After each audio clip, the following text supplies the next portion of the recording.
Bueno, estamos con Claudia Rodríguez. ¿Cómo estás, Claudia? Muy bien. Qué bueno. Bueno, tú estás muchos años trabajando en el tema con universidad, en la formación en el tema pedagógico, cruzando con este tema de la educación diferencial y cruzando con el tema de la inclusión educativa, ¿no? Es muy curioso que en las cifras oficiales aparece que 1 de cada 4 o 1 de cada 5 niños tiene algún tipo de dificultad, y sin embargo todavía parece ser un tema como oculto, subterráneo, como que no es normal, pero es mucho más regular, mucho más normal de lo que nosotros creemos. Nosotros aquí en Mongo hemos hecho una serie de causas, digamos, ¿no?, con el tema, y hemos ido viendo que los colegios no se hacen cargo, los colegios privados tiran el bulto hacia afuera, así como usted vea cómo lo hace con psicopedagogos, con educadores diferenciales por fuera. Hay muy pocos colegios que se hacen cargo de sus alumnos con dificultades. Tenemos niños o colegios que no incorporan a estos niños porque les marcan mal en algunos índices y en algunas pruebas, lo cual de inmediato va a las matrículas y a la selección.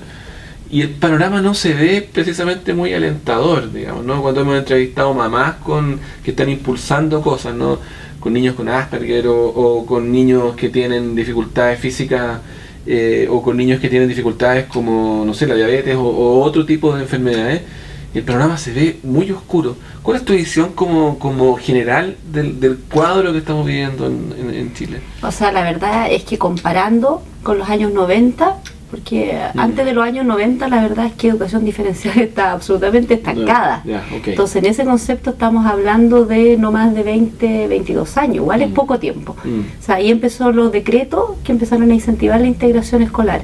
Siempre se hizo, sobre todo en los sectores rurales. Los sectores rurales siempre hubo inclusión, porque era el campo, era la escuela del campo, iban todos los estudiantes de la comunidad, y esa era un poco la idea. Pero se empezó a hacer de manera más regular, más formalizada, desde los años 90 recién. Entonces, en ese concepto, la expansión de los proyectos educativos de integración es inmensa. O sea, se amplió muchísimo.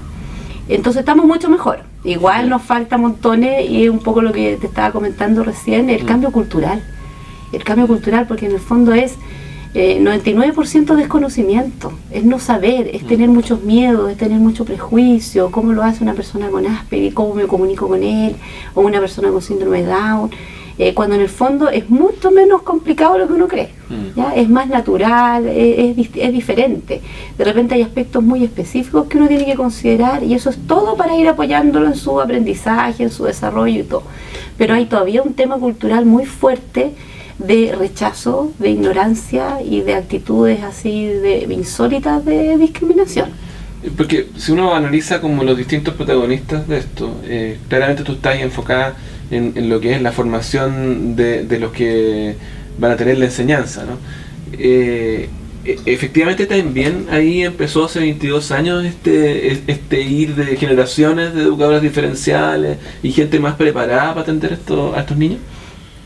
Claro, también se ha ampliado mucho la oferta universitaria. O sea, en mis tiempos había muy pocas carreras, o sea, muy pocas universidades que daban educación diferencial.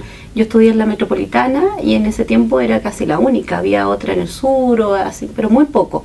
Y ahora este año hasta muchas universidades privadas también están teniendo educación diferencial. Y si hay una expansión es porque hay harta necesidad, hay mucha necesidad, o sea, hay mucho requerimiento laboral. Porque con el decreto 170 al fin se acogió también de que hay niños con déficit atencional o limítrofe que estaban como en el borderline, no tenían discapacidad intelectual, pero sí tenían problemas de un aprendizaje un poco más lento y nadie los consideraba. Y con ese decreto se atienden.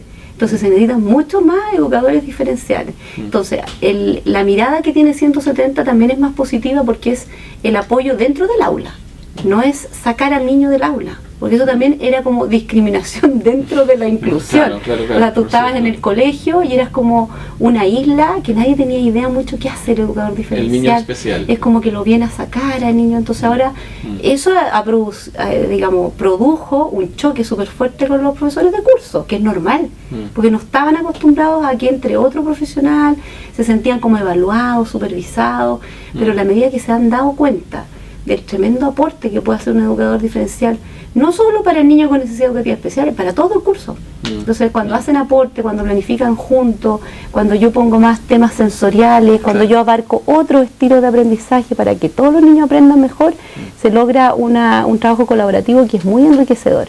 Entonces, estamos en un proceso súper enriquecedor en ese sentido, en que a todos se les está moviendo el piso. Estamos en este cambio cultural, medio de esto. Estamos en esto. Ahora, lo que yo he hecho mucho de menos es una énfasis desde el Estado. O sea, para el Estado no es tema. Ese es el problema. Porque claro, tiene el Senadi, pero el Senadi no ha hecho, que yo siempre les he dicho, ¿por qué no hacen una buena campaña de difusión, de promoción, de ver la cantidad de colegios que hay con inclusión y que no les bajan nada el puntaje de nada? O sea, colegios muy elitistas, exitosos, o sea, los colegios privados, todos tienen personas con necesidad educativa especial. Lo que pasa es que no lo difunden. No lo difunden porque lo mantienen como muy discreto, pero sí apoyan a los niños y sí salen adelante también. Los municipales ya ahora es obligación. O sea, todas las comunas, o la mayoría de las comunas ya tienen proyectos educativos de integración. Y es lo que es falta más difusión. Bueno, y ahí es una base súper importante que comienza como con los preescolares. Sí. ¿Cómo ves los planes de jardines infantiles y la educación preescolar también en esto, que es vital, es clave para el desarrollo de estos niños? Exacto, nos falta mucho en ese sentido porque el problema que ha pasado es que nos estamos formando en el ejercicio de nuestra profesión, pero no hay formación previa. Y eso siempre se quejan los profesores y tienen toda la razón. O sea, las mallas curriculares de las pedagogías, todas tendrían que tener atención a la diversidad como obligatorio, porque a todos les va a tocar sí o sí trabajar con niños con necesidades educativas especiales y no tienen ninguna preparación. Entonces, desde la educadora de párvulo hasta la educadora de básica, hasta el educador de media y ahora los ambientes universitarios, porque los jóvenes están creciendo, están egresando de cuarto medio y después ¿qué? Entonces tú no los puedes dejar y bueno, y ahora váyase para su casa, sino que en el fondo tienes que darle opciones universitarias. Y están empezando también. O sea, hay muchas universidades, institutos que aceptan personas con discapacidad. Primero por buena voluntad, pero después se dan cuenta que no basta con eso y que necesitan profesionales que vayan apoyando el proceso. Y también hemos avanzado harto en eso. Tú eres especialista en un área de la discapacidad que tiene que ver con la visión. Sí.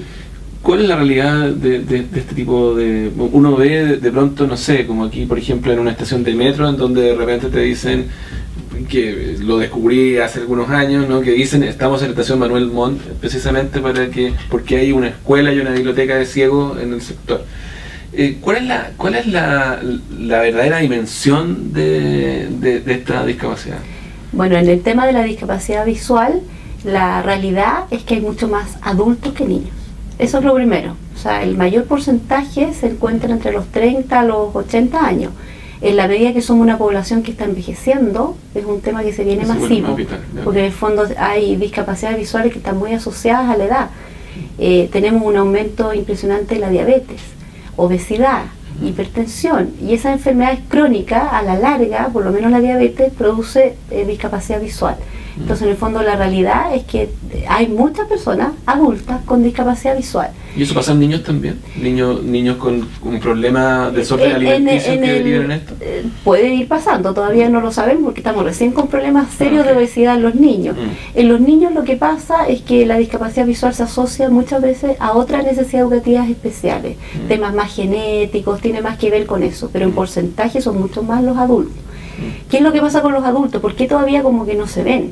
Porque una persona como tú, como yo, como cualquiera de nosotros, que pierde la visión, es un luto y es un duelo, y la persona muchas veces no sale de su casa en 5 años.